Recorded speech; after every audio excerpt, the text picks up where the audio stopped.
네, 안녕하십니까. 개헌에듀TV의 윤성민입니다. 오늘은 제가 이제 가장 입지에서 중요한 이제 부동산적인 관점에 대해서 제가 좀 얘기를 해볼까 해요. 일단 원장님들이 5가지를 좀 주의해서 봐야 되는데, 첫 번째가 원장님들이 아마 입지를 찾아보러 딱 갈 때 첫 번째 가장 중요하게 생각하는 거를 유동인구를 보실 거예요. 당연히 이제 걸어 다니다가 유동인구가 우리 병원을 보고 들어오는 이제 간판을 보고 들어오는 인구들도 있기 때문에, 그리고 유동인구가 많아야지 또 당연히 혜택을 볼 수 있을 거고요.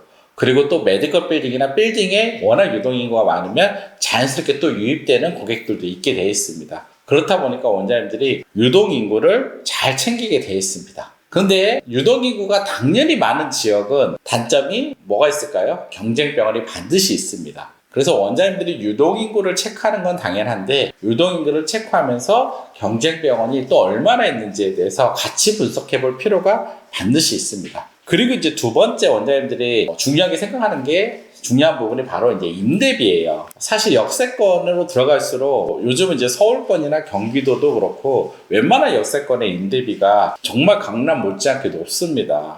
그래서 저도 왜 이렇게 높아졌는지 모르겠는데 상당히 높아요. 그래서 원장님들이 아마 막상 이게 선정하다 보면은 임대비가 너무 높다 보니까 이제 고민이 들어요. 근데 임대비가 또 좀 더 낮은 지역을 가면은 역세권에서 벗어나게 돼 있어요. 그래서 어떤 거를 선정해야 될지 정말 모르겠다라는 부분을 많이 말씀하세요. 근데 저는 최근에 정말 경쟁력 있는 원장님, 수술을 하고 싶은데 경쟁력 있는 원장님은 역세권에서 한 블럭 떨어져 있는데도 규모 베이스에서 건물을 선택하게 하실 경우도 있고, 다양한 선택을 좀 더 할 수 있게 이제 찾아봐 드리는데요. 어쨌든 임대비가 항상 문제가 됩니다. 그때는 가장 중요한 건 임대비라는 게 조정할 수 있는 부분이 폭이 되게 작습니다, 사실은. 지역의 건물 비용에 의해서 임대비가 어느 정도 정해져 있기 때문에 임대비를 조정하는 부분은 쉽지가 않기 때문에, 여기서 진짜 중요한 거는 원장님들이 정말 이 정도 임대비를 낼 정도로 내는데 문제가 없을 정도로 수익을 낼 수 있는 내가 역량을 갖고 있느냐, 이 부분에 대한 마케팅을 해서 이 정도 한자를 확보할 수 있느냐를 많이 고민하셔야 되는 게 중요합니다. 그래서 그런 부분들이 내가 충분히 가능하겠다라고 하면,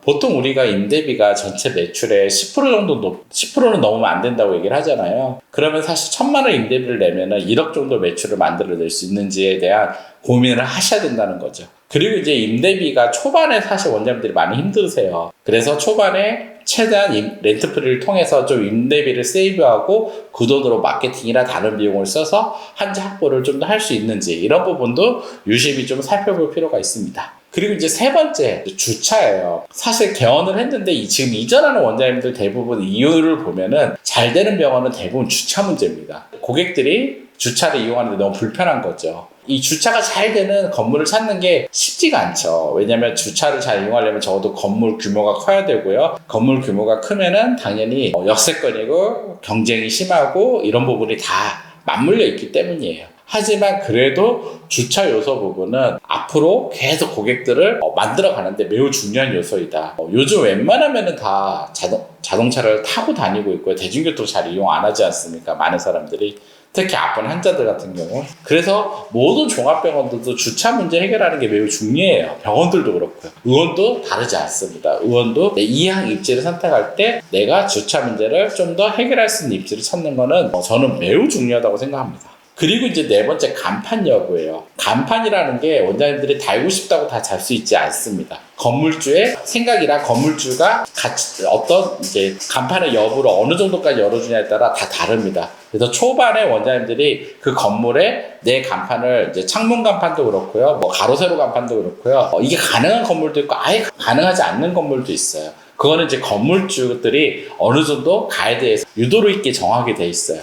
그래서 원장님들이 내가 어느 정도까지 그 간판을 달 수 있는지를 미리 체크하고 확인하는 게 매우 중요합니다. 그리고 나머지 또 소소한 요소들이 많아요. 사실 체크해야 되는 게, 그 중에 이제 하나 더 체크한다 하면 저는 클린 상태인 것 같아요. 건물의 클린 상태. 사실 건물이 조금 낡았어도 리모델링을 하거나 인테리어를 하면 싹 달라져요.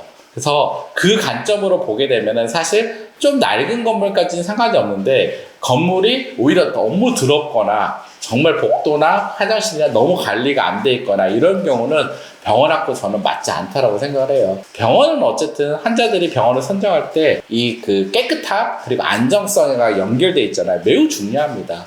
그래서 그 부분까지는 원장님들이 체크를 해보실 필요가 있습니다. 제가 생각할 때 이 5가지 부분은 적어도 입지적 요소에서 반드시 체크를 해봐야 되는 요소고요. 이 부분들을 잘 체크해보고 그래도 문제가 없다 하면은 다른 뭐 작은 요소들은 좀 더 양보할 수 있는 요소가 되지 않을까라는 생각을 하게 됩니다.